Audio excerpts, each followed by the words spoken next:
நான் யார் கிறிஸ்துவுக்குள்ள, எனக்கு என்ன கொடுக்கப்பட்டிருக்கிறது, நான் எப்படி இருக்கலாம், நான் என்ன ஆகலாம், எனக்காக அவர் வைத்திருக்கிற திட்டங்களை நோக்கங்களை எப்படி நான் நிறைவேற்ற முடியும், நான் எப்படி கர்த்தருக்காக வாழ முடியும், எப்படி வெற்றிகரமா அவருடைய நோக்கங்களை நான் நிறைவேற்ற முடியும் புரிந்து கொண்டு அப்படி செயல்பட்டு வெற்றியை நாம் காண வேண்டும்.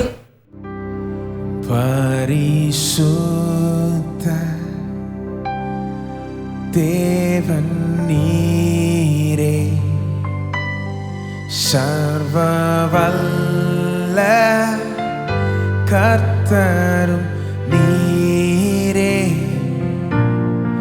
எங்கள் அன்பின் அடையாளமாக உள்ளங்கள் தந்தும் பரிசுத்த நீர், பரிசுத்த பரிசுத்த தேவன் நீரே, சர்வவல்ல கர்த்தரும் நீரே, எங்கள் அன்பின் அடையாளமாக உள்ளங்கள் தந்தும் பரிசுத்த நீர், பரிசுத்த அருள் மாறி என்றும் பொழியும் கிருபையின் தந்தையாம் நீரே, எங்கள் அன்பின் அடையாளமாக உள்ளங்கள் தந்தும் கிருபையின் தந்தையாம் நீரே, அருள் மாறி என்றும் பொழியும் கிருபையின் தந்தையாம் நீரே, எங்கள் அன்பின் அடையாளமாக உள்ளங்கள் தந்தும்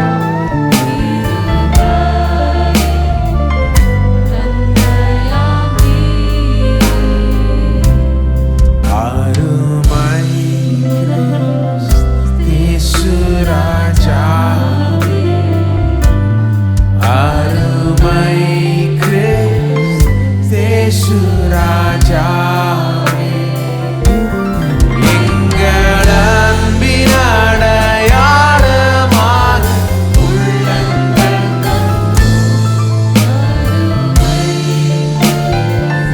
கிறிஸ்து ராஜாவே, அருமை கிறிஸ்து ராஜாவே, அருமை கிறிஸ்து ராஜாவே, எங்கள்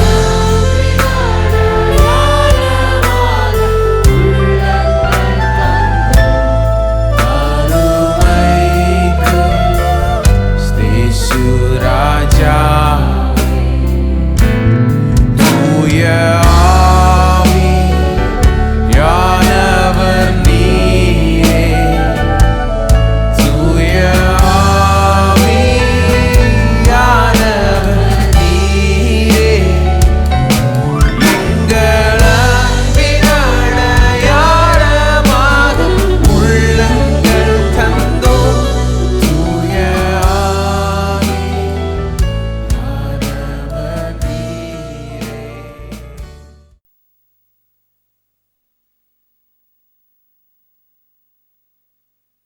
சிலுவையில் அறையப்படணும் சொல்லி அதுதான் கிறிஸ்தவ வாழ்க்கை. அதை அறிஞ்சிட்டியா சிலுவையில், இதை அறிஞ்சிட்டியா சிலுவையில், உன் ஆசையை அறிஞ்சிட்டியா சிலுவையில், உன் விருப்பத்தெல்லாம் சிலுவையில் அறிஞ்சிட்டியா, இதை சிலுவையில் அறிஞ்சியா, அதை சிலுவையில். நான் எத்தனையோ காரியங்களும் சிலுவையில் அறியறதுலே இருந்தேன் அந்த காலத்தில். ஏன்னா ஆவிக்குரிய ஜீவித்தில் முன்னேறி போகிறதுனா என்ன, இதை வேணான்னு சொல்லணும், அதை வேணான்னு சொல்லணும், எனக்கு அது வேணாம் இது வேணாம் எதுவும் வேணாம் அப்படிங்கிற மாதிரி இருந்தால் தான் பெரிய ஆவிக்குரிய மனுஷனாக நாம் இருக்க முடியுங்கிறத அப்போல்லாம் சொல்லிட்டு இருந்தாங்க. ஆனால் நாம் சிலுவையில் அறையப்பட்டிருக்கிறோம். பாருங்கள், சில ஒரு வசனத்தை காண்பிக்கிறேன் பாருங்கள். ரோமருக்கு எழுதின நிருபம் 6ஆம் அதிகாரம் 5ஆம் வசனத்திலிருந்து, ஆதலால் அவருடைய மரணத்தின் சாயலில் நாம் இணைக்கப்பட்டவர்களானால் அவர் உயிர்த்தெழுதலின் சாயலிலும் இணைக்கப்பட்டிருப்போம். நாம் இனி பாவத்துக்கு ஊழியம் செய்யாதபடி பாவ சரீரம் ஒளிந்து போகும் பொருட்டாக நம்முடைய பழைய மனுஷன் அவரோடு கூட சிலுவையில் அறையப்பட்டது என்று அறிந்திருக்கிறோம். மரித்தவன் பாவத்துக்கு நீங்கி விடுதலையாக்கப்பட்டிருக்கிறானே. ஆகையால் கிறிஸ்துவுடனே கூட நாம் மரித்தோமானால் அவருடனே கூட பிழைத்தும் இருப்போம் என்று நம்புகிறோம். நான் சொல்லுகிறேன், பாவ சரீரம் ஒளிந்து போகும் பொருட்டாக நம்முடைய பழைய மனுஷன் அவரோடு கூட சிலுவையில் அறையப்பட்டது. அது நடந்து முடிஞ்சிருச்சு. மரித்தோரிலிருந்து எழுந்த கிறிஸ்து, 9ஆம் வசனம், இனி மரிப்பதில்லை என்று அறிந்திருக்கிறோம். மரணம் இனி அவரை ஆண்டு கொள்வதில்லை. அவர் ஆண்டு கொள்வதில்லைன்னா என்னையும் ஆண்டு கொள்வதில்லை, உங்களையும் ஆண்டு கொள்வதில்லை. மரிக்கிறதுங்கிறது நடந்து முடிஞ்ச ஒரு காரியம். சிலுவையில் அறையிறதுன்றது அரைஞ்சு முடிஞ்ச ஒரு காரியம். பாருங்க, இப்படிப்பட்ட வசனங்களை எடுத்து தப்பா புரிஞ்சுக்கிட்டு இது பண்ணக்கூடாது. நம்முடைய பாவ சரீரம் ஒளிந்து போகும் பொருட்டாக நம்முடைய பழைய மனுஷன் அவரோடு கூட சிலுவையில் அறையப்பட்டாகிவிட்டது. சிலுவையில் அறையப்பட வேண்டிய பகுதி அறையப்பட்டாயிடுச்சுங்க. இப்போ அறையப்பட்டதா எண்ணணும், அவ்வளவுதான். அதான் 11ஆம் வசனம் சொல்லுது.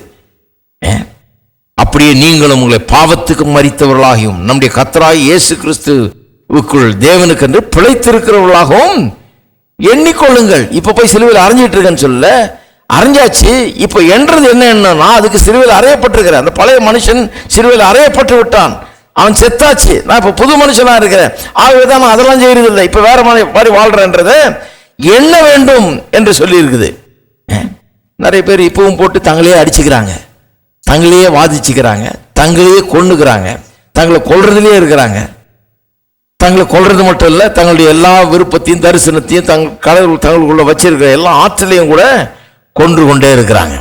இன்னொரு வசனத்தை உபயோகப்படுத்துவாங்க. நான் படிக்கிற காலங்களில் வேதாம் கல்லூரில எல்லாம் இன்னொரு வசனம் அடிக்கடி உபயோகப்படுத்துவான். யோவான் ஸ்நானன் சொல்றான் இல்லையா, அவன் இயேசுவுக்கு பாதையை ஆயத்தம் பண்ணும்படியே வந்தவன். வந்துட்டு அவன் சொல்றான், நான் சிறுக வேணும், அவர் பெருக வேணும்னா. அப்ப எனக்கு ஞாபகம் இருக்குது, ஆவிக்குரிய வாழ்க்கையில் எங்களை நடத்த பார்த்த சிலர் என்ன சொன்னாங்க, நீ சிறுகணும், அவரு பெருக. நம்மளை ஒண்ணு இல்லாம போற வரைக்கும் விட மாட்டாங்க. நீ சிறுகணும்ன்றதை போட்டு சொல்லி சொல்லி சொல்லி இன்னும் எவ்வளவு சிறுகிறது. நான் ஏற்கனவே சிறுகிதான் கிடக்கிறேன், என்னை யாராவது மேலே தூக்கி விடுவாங்களான்னு இருக்குது. புத்தி சரியில்லை, எண்ணம் சரியில்லை, கொஞ்சம் கூட பாசிட்டிவ் ஒரு ஆட்டிடியூட் கிடையாது. என்னால் எதுவும் செய்ய முடியுன்ற ஒரு நம்பிக்கை இல்லை, ஒரு தைரியம் இல்லை, விசுவாசம் இல்லை, ஒன்றும் இல்லை. இதை விட என்ன சிறுகிறது? ஆள் இருக்கிறதே இவ்வளோண்டு இருக்கிறோம். தமிழ் மெட்ராஸ் தமிழ் தமுத்துண்டுவாங்களா, அந்த மாதிரி இவ்வளோதான் இருக்கிறோம். இன்னும் என்ன சிறுகிறது? போச்சு, அவ்வளோதான், இவ்வளோண்டு கிடக்கிறோம். நம்மளை போட்டு இன்னும் அடிச்சு அடிச்சு நீ சிறுக வேணும், அவர் பெருக வேணும். நான் இன்னும் எத்தனை தடவை சிறுகிறது, இன்னும் எவ்வளோ சிறுகிறது? கடைசியில் நான் யோசித்து பார்த்தேன், என்னத்தான் தான் சொல்கிறாங்க. அப்புறம் நல்லா யோசித்து பார்த்தா அப்புறம் தான் புரியுது, யோவான் ஸ்நானன் அந்த மாதிரி நம்மளை சிறுக சொல்ல. அவர் என்ன சொல்றாரு, நான் அவருக்கு வழியை ஆயத்தம் படுத்துறதுக்காக வந்தேன், என் வேலையை முடிச்சிட்டேன். இப்ப நான் என் வேலையை முடிச்சிட்டதுனால நான் இதை முடிச்சுட்டு அப்படியே ஃபேர் அவுட் ஆகிறேன். அவர் டேக் ஓவர் பண்றாரு. இது எப்படின்னா ஒரு ஓட்டம் மாதிரி இருக்குது. இந்த ஓட்டத்தில் எப்படின்னா, ஓட்டம்னா எப்படி இருக்கும், சாதாரணமா ஒரு ஸ்டார்டிங் பாயிண்ட் இருக்கு, ஒரு ஃபினிஷிங் பாயிண்ட் இருக்கு இல்லையா. ரேஸ்ல ஸ்டார்டிங் பாயிண்ட்ல நிற்கிறாங்க, அங்கே ஸ்டார்ட் கொடுத்த உடனே ஓடி போய் ஃபினிஷிங் பாயிண்ட்ல ஃபினிஷ் பண்றாங்க. ஆனால் நம்முடைய பயணம், வாழ்க்கை பயணம் எப்படி இருக்குதுன்னா, இந்த ரிலே ரேஸ் மாதிரி. நாம் எடுத்துட்டு ஓடுறோம், இந்த பட்டான் எடுத்துட்டு ஓடுறோம், ஓடி போய் இன்னொரு ஆள்கிட்ட பாஸ் பண்றோம். அவங்க எடுத்துட்டு ஓடுறாங்க, அவர் போய் இன்னொரு ஆள்கிட்ட பாஸ் பண்றாரு, அவர் போய் இன்னொரு ஆள்கிட்ட பாஸ் பண்றாரு. இப்படி வரிசையா ஒருத்தரோட பாஸ் பண்ணிட்டு போயிட்டே இருக்கிறோம். இப்படிதான் வாழ்க்கை போயிட்டு இருக்குது. நம்ம வேலையை நம்ம செஞ்சு முடிச்சிடறோம். 400 மீட்டர் ரிலே ரேஸ்ல ஓடுறவன் 100 மீட்டர்ஸ் ஓடணும்னா அவன் வேலை முடிஞ்சது. அதை பக்காவை பண்ணி முடிச்சிடணும். முடிச்சு அடுத்தவங்க இதில் கொடுத்தவொடனே அவன் எடுத்துட்டு ஓடுறான். இப்ப யோவான் ஸ்நானகன் அவனுடைய வாழ்க்கை நோக்கமே என்ன? இந்த வரப்போகிற இந்த மேசியாவுக்கு வழியை ஆயத்தம் பண்றதுதான் வேலை. அவன் ரட்சகர் இல்லை. அவனே கேட்கிறாங்க, நீர் தான் ரட்சகரா, வர வேண்டிய நீர் தானா அப்படின்னு அங்க இயேசுவை அவன் கேட்கிறான். பாருங்க, ஏன்னு சொன்னா இவர் தான் சொன்னா, அப்ப நான் ஒதுங்கிறேன், என் வேலை முடிஞ்சது, நான் வழியை ஆயத்தம் படுத்திட்டேன். அந்த விதத்துல தான் சொல்றான் வழியை நான் சிறுகணும், அவர் பெருகணும்ன்றது. இப்ப என்ன சொல்றான், நான் செய்ய வேண்டிய வேலையை நான் செய்ய வந்திருக்கிறேன், அதை மட்டும் செய்யறேன். நான் அவர் செய்ய வேண்டிய வேலையை அவர் செய்வார். என்னை விட பெரியவர் அவர், என்னை விட பெரிய காரியங்களை செய்ய வந்திருக்கார். அவர் தான் ரட்சகர், அந்த வேலையை அவர் செய்வார். நான் ரட்சகராக வரல, நான் அந்த ரட்சகருக்கு வழியை ஆயத்தப்படுத்துகிறவனா வந்திருக்கிறேன்றான். இதை வச்சு போட்டு பிரசங்கம் பண்ணி நீ சிறுகணும் அவர் பெருகணும்னு போட்டு நாங்கள் ஒன்றுலாம் ஆயிட்டோம். அப்போ பைபிளை கொஞ்சம் ஜாகிரதையாக இருக்கணும். சிலரை பைபிளாலேயே அடிக்கிறாங்க. சிலர் உருப்படாமல் போனதுக்கே காரணம் என்னன்னா, இந்த மாதிரி தப்பான காரியங்களை சொல்லி சொல்லி சொல்லி ஆளை மட்டம் தட்டி ஒன்றும் இல்லாமாக்கி, கத்தர் அவர்களுக்குள்ள வச்சிருக்கிற ஆற்றல் திறமைகள் எல்லாத்தையும் ஒன்றும் இல்லாமாக்கி, அது வேணாம் அது ஒன்றும் கிடையாதுன்னு சொல்லி அப்படி உணர்ந்துடுறாங்க. முக்கியமாக அந்த எழுப்புதல் உண்டாகிற நேரங்களில் நிறைய பேர் ரட்சிக்கப்பட்டு சபையில் சேர்க்கப்படுற காலங்களில் ரொம்ப வாட்ச்ஃபுல்லாக இருக்கணும் பாருங்க. ஏன்னா ஒரு எழுப்புதல் உண்டாகும் போது ஆவியானவர் அங்கே ஊற்றப்படுகிறார், ஜனங்கள் ரட்சிக்கப்படுறாங்க. அவங்க ரட்சிக்கப்படும் போது அங்கே என்ன உண்டாகிறதுனா, தாங்கள் பாவி என்கிறத உணர்றாங்க. தாங்கள் பாவிகள், தாங்கள் தகுதியற்றவர்கள், பாவ மன்னிப்பு தங்களுக்கு தேவை அப்படின்னு சொல்றத உணர்ந்து ஒரு ஒரு கண்ட்ரைட்னஸோட வர்றாங்க. உள்ளத்தில் அதை உணர்ந்தவர்களாக, தங்களுடைய தகுதியற்ற பாவ நிலைமையை உணர்ந்தவர்களாக வர்றாங்க பாருங்க. அது நல்லது, அதை உண்டாக்குது. இந்த எழுப்புதல்கள் அதை உண்டாக்குகிறது, அது நல்லது. ஆனால் அது ஒரு பகுதி தான். எதுக்கு அந்த நான் தகுதியற்றவன், நான் பாவின்னு சொல்லி உணர்ந்து வர்றாங்கன்னா, இயேசுவை ஏற்றுக்கொண்டு அதுக்கப்புறம் தகுதியற்றவனாகவே வாழ்றது இல்லை, அதுக்கப்புறம் ஆசீர்வதிக்கப்பட்டவர்களாக வாழும்படியாக அவர்கள் இருக்கிறார்கள். அதுக்கப்புறம் தேவனுடைய நோக்கங்களை அவர்கள் நிறைவேற்ற வேண்டும். கிறிஸ்து இயேசுக்குள்ளாக அவர்களுக்கு இருக்கிற நோக்கங்கள் அதெல்லாம் நிறைவேற்றக்கூடியவர்களாக அவர்கள் மாற வேண்டும். இந்த 2ஆம் பகுதியை தான் விட்டாங்க. நீ தகுதியற்றவன், நீ பாவி, உனக்கு அருகதை இல்லை, கர்த்தருக்கு முன்னால் நீ ஒன்றும் கிடையாது, நீ நிற்க முடியாது, இதை வலியுறுத்திட்டோம். ஆனால் கிறிஸ்துவுக்குள்ள நீ யாரு, அவர் உன்னை எப்படி ஆக்கியிருக்கிறாரு, அவருடைய ரட்சிப்பு உனக்கு என்ன பண்ணியிருக்குது, நீ இன்றைக்கு எப்படி இருக்கிற, என்னை பலப்படுத்துகிற கிறிஸ்துவனால் எனக்கு எல்லாவற்றையும் செய்ய பலம், அதை சொல்லாமல் விட்டுட்டோம். என்ன சொல்லிட்டோம், உனக்கு தகுதி இல்லை, நீ பாவி, உனக்கு குறை இருக்குது, உனக்கு இதே இல்லையாக்கும், அதை மட்டும் கரெக்டாக சொல்லிட்டோம். அந்த ஒரு பகுதியை சொல்லிட்டு இந்த மீதி பகுதியை சரியாக சொல்லாமல் விட்டுட்டோம். அதனால அதிலே ஸ்டக் ஆகிட்டாங்க நிறையா. அதனால நிறைய பேர் ரட்சிக்கப்பட்டாங்க, ஆனால் கடவுளுடைய நோக்கத்தை தன்னுடைய வாழ்க்கையில் நிறைவேற்ற முடியல. பாவம் மன்னிக்கப்பட்டிருக்குது, ஆனால் அவங்களுக்குள்ள தைரியம் உண்டாகலை, விசுவாசம் உண்டாகலை. என்னால் எல்லாவற்றையும் செய்ய முடியும், கர்த்தர் எனக்காக என்ன வச்சிருக்கிறாரோ அதை நிறைவேற்ற முடியுங்கிற அப்படிப்பட்ட ஒரு ஆட்டிடியூட் அவர்களுக்குள்ள உண்டாக முடியல. அவங்க கிறிஸ்தவ வாழ்க்கை முழுக்க அடுத்த 50 வருஷம் அப்படி வாழ்றாங்க. நான் ஒன்றும் கிடையாது, நான் கால் தூசுக்கு சமானம். பார்த்துருக்கீங்களா கிறிஸ்தவங்கள? எங்கிட்ட ஒன்றுமே கிடையாது, நான் எதுக்குமே அருகதையற்றவன் நான் அப்படின்னு இப்படியே வாழ்ந்து முடிச்சிடுறாங்க. 20 வயசுல ரட்சிக்கப்படுறாங்க, 70 வயசுல சாகிறதுக்குள்ள என்ன பண்ணிடுறாங்க, இந்த மீதி 50 வருஷத்தையும் ரட்சிக்கப்பட்ட வாழ்க்கையும் நான் ஒன்றும் இல்லை, நான் ஒன்றும் இல்லை, நான் ஒன்றும் இல்லை, கால் தூசுக்கு சமானம், எங்கிட்ட ஒன்றும் இல்லை, நான் எதுவும் இல்லை அப்படின்னு தங்களை தாழ்த்துறதுலேயே, தங்களை மட்டம் தட்டி தங்களை ஒன்றும் இல்லாமக்கிறதுலேயே காலத்தை செலவழிச்சிடுறாங்க. நான் என்ன சொல்றேன், ரட்சிக்கப்படும் போது நீங்க உணர வேண்டும், தேவனுக்கு முன்பாக நாம் பாவிகளாக இருக்கிறோம், நம்முடைய பாவங்கள் மன்னிக்கப்பட வேணும், நாம் தேவனுக்கு முன்னால் நிற்கக்கூடிய தகுதியற்றவர்களாக இருக்கிறோம். இயேசுடைய ரத்தம் நம்மளை சுத்திகரித்து கழுவுகிறது, அவருடைய தயவு நமக்கு தேவை, அவருடைய கிருபை நம்மளை ரட்சிக்கணும், நம்மளை தேவனிடத்தில் கொண்டு வரணும். அதை உணர்கிறோம், ஐயோ நான் இப்படி இருக்கிறேனே, நான் இப்படி தகுதியற்றவனா இருக்கிறேன், பாவத்தில் கிடக்கிறேன்றதை உணரணும். உணர்ந்து உள்ள வந்த உடனே, இயேசுவை ஏற்றுக்கொண்டு ரட்சிக்கப்பட்ட உடனே கிறிஸ்துவுக்குள்ள நான் என்னவா இருக்கிறேன்ற அந்த அறிவு பெருக வேண்டும். அதுக்கப்புறம் சபையில் என்ன பண்ணணும், கிறிஸ்துவுக்குள்ள நாம் என்னவா இருக்கிறோன்றதுதான் அதிகமாக போதிக்கணும்.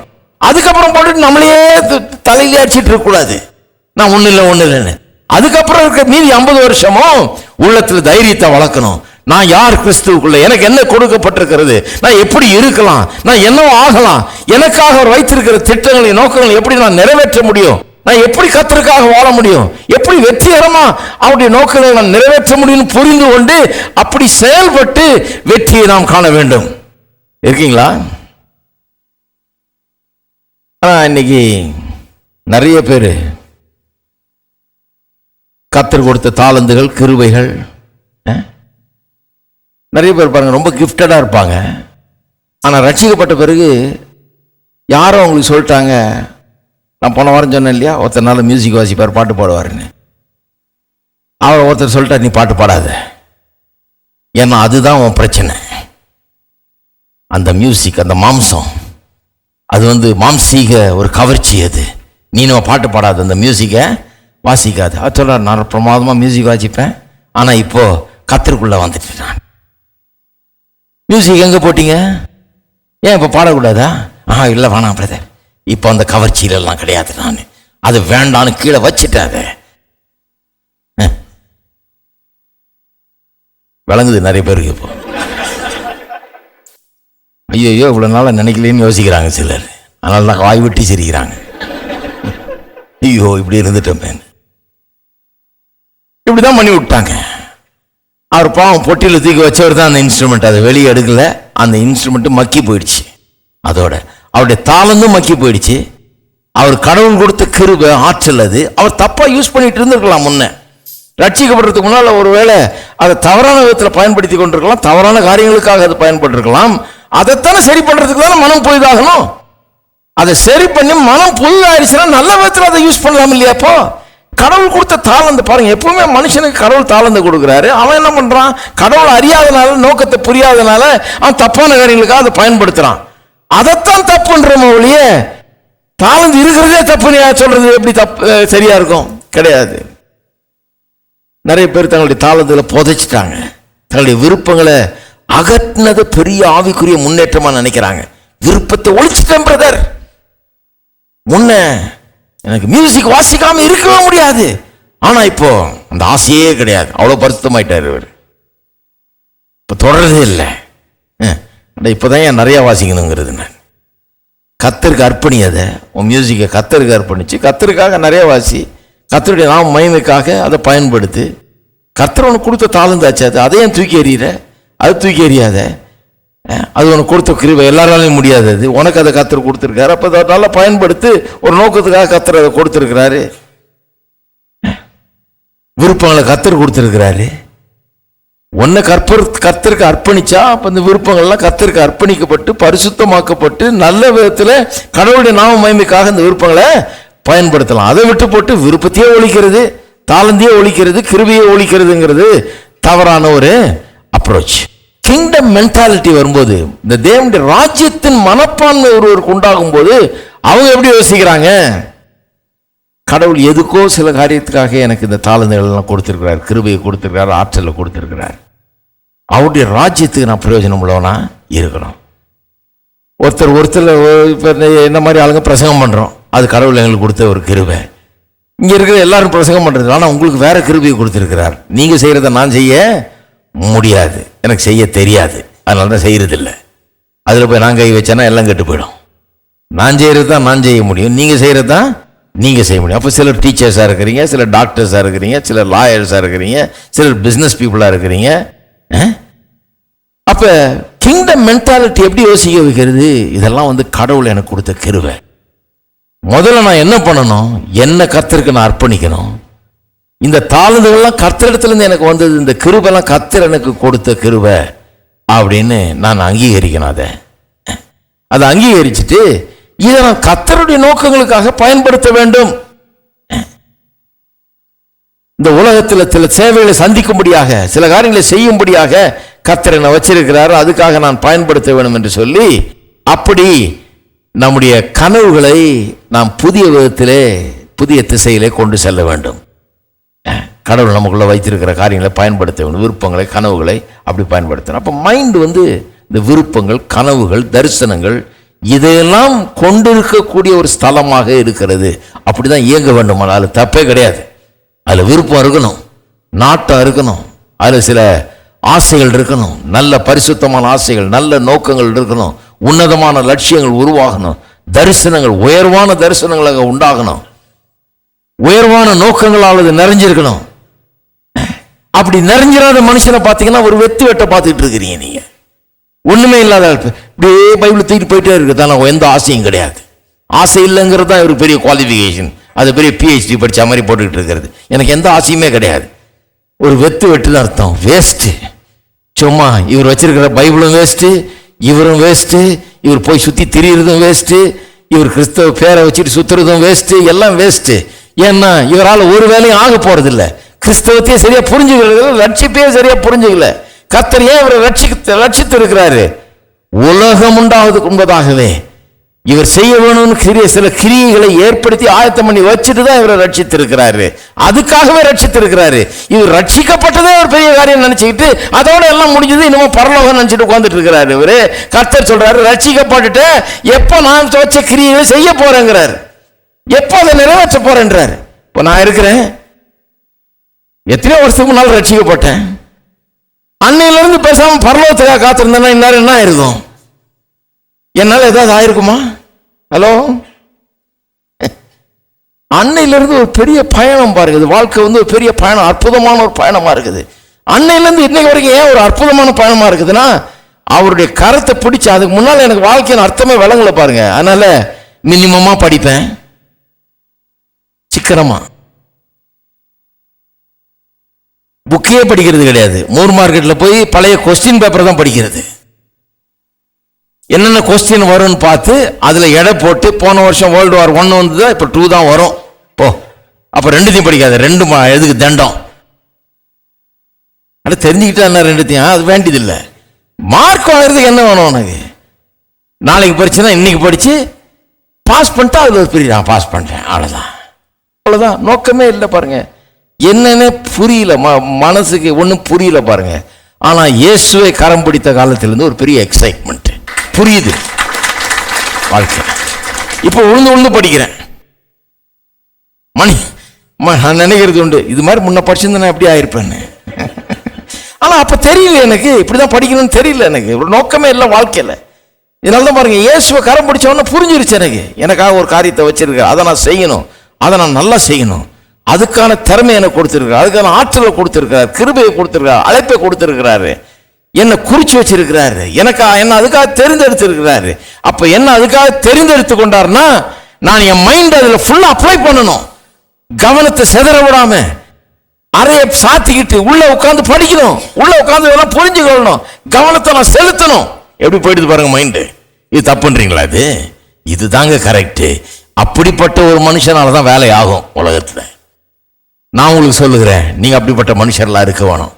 ரட்சிக்கப்பட்ட நாள் முதற்கொண்டு நீங்க யாருன்னு கண்டுபிடிச்சிக்கணும். உங்களை எதுக்காக கர்த்தர் உண்டாக்கி இருக்கிறார், எதுக்காக வச்சிருக்கிறார், உங்களுக்குள்ள என்ன வச்சிருக்கிறாரு, இதெல்லாம் நான் புரிஞ்சு கொள்ளணும்.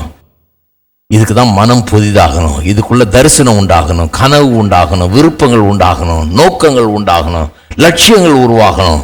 மனம் அதுக்காக வைக்கப்பட்டிருக்கிறது பாருங்க. இது உன்னதமான ஒரு கருவி, அதுக்காக மனம் வைக்கப்பட்டிருக்கிறது.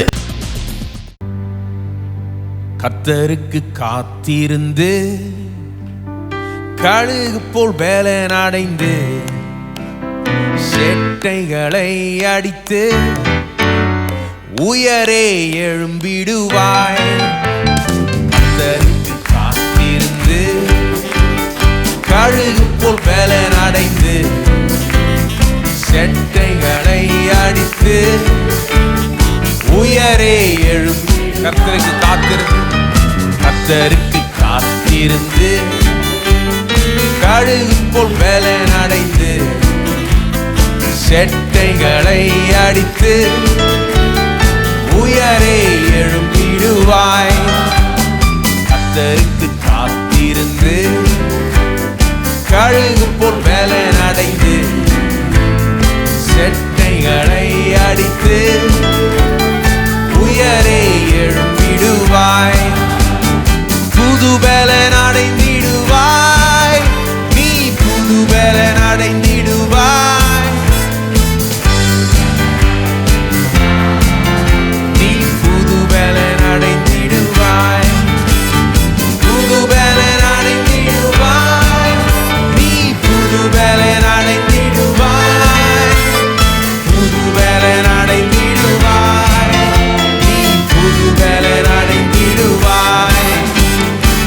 தாகமுள்ளவன் மேல் ஆவியை ஊற்றிடுவார், வறண்ட நிலத்தின் மேல் தண்ணீரை ஊற்றிடுவார். தாகமுள்ளவன் மேல் ஆவியை ஊற்றிடுவார், வறண்ட நிலத்தின் மேல் தண்ணீரை ஊற்றிடுவார். புது பேலன் அடைந்திடுவாய், நீ புது பேலன் அடைந்திடுவாய்,